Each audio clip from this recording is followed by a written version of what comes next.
If we hold on tight, we'll keep going till we reach new heights, going further than we ever thought we could.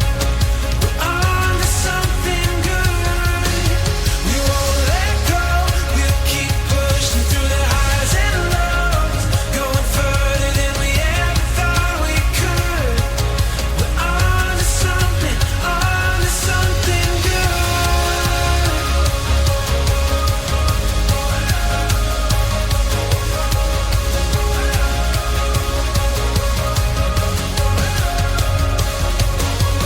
All I know, somehow we'll see this through. Every second that it takes is a sign we're on the way. Way to the rhythm of the moment that we're making. The silver lining we'll find is worth the waiting.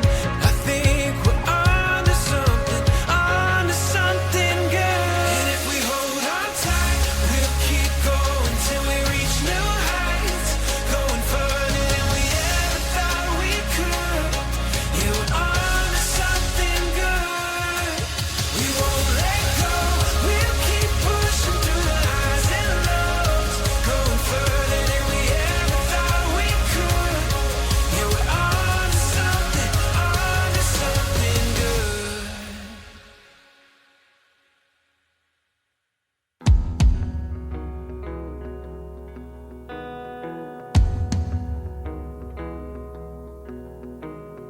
May isang umaga na tayo'y magsasama. Hayya at halina sala pa o ano sarap.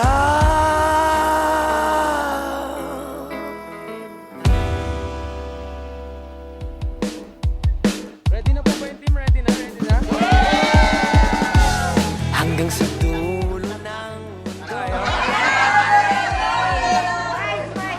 hanggang maubos ang Preparation ko, ano lang, paggabi wala talagang rice para mas magaan yung yung katawan. At the same time, tulog. Importante. Wala pa ba? Wala pa tayong sa kalahati. Wala pa? Red horse, hinihingal na. Red horse, shot na. Oh, ba't nandito na kayo? Ba't kayo bumalik? Meron kami lesson learned. Hindi kailangan lagi ng tama. Pero kailangan hanapin mo yung direction mo. at nasa langit na gusto mo bang Para mapagod sila. Serious. Pero early pa lang, winners na sila na hindi madaling gumising ng umaga, hindi madaling maglakad ng madilim pa, tapos hindi madaling magsabay-sabay lumakad, lalo na pagka may mga health concerns, ganun, o kaya may mga matatanda. Pero as a team, na-win nila yung battle na yun by just showing up.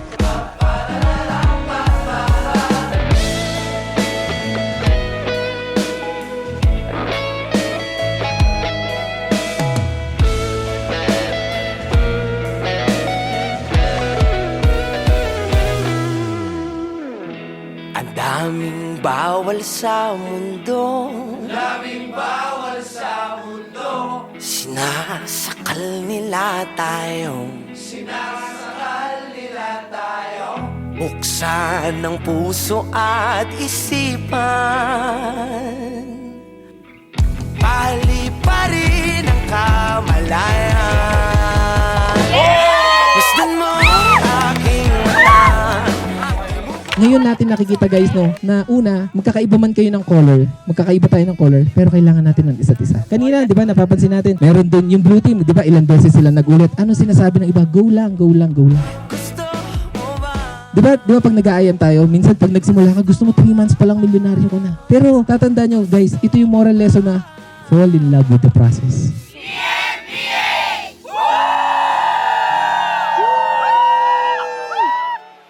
Table, lahat tayo may pinagsimulan. Anong English ng sibol po?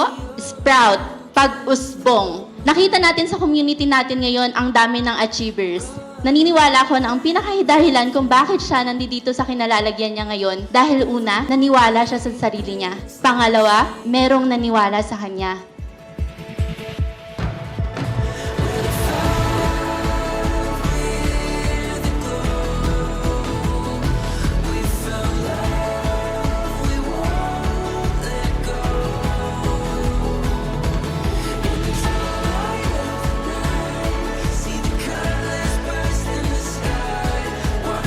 Tanungin nyo din yung sarili ninyo, after ng Sibol event na to, ano yung transformation na gusto ninyong i-market? Ano yung kwento ninyo, your zero to hero story, your transformation na gusto ninyong ikwento kasi kayo yung storyteller nung buhay ninyo? With a fire, with a glow, we found love, we want. Ngayon po dito sa Sibol, babalikan natin yon. Meron ba tayong mga tiwala sa sarili natin? At sino-sino ba yung mga nagtitiwala sa atin? Pero hindi natin magagawa yon kung hindi natin ipipresent yung sarili natin as an empty cup, kung punong-puno na tayo. And I'm very grateful naging part ako ng community na to dahil if not for BNPH, if not for mentors, Norms leadership, wala rin tong mga to.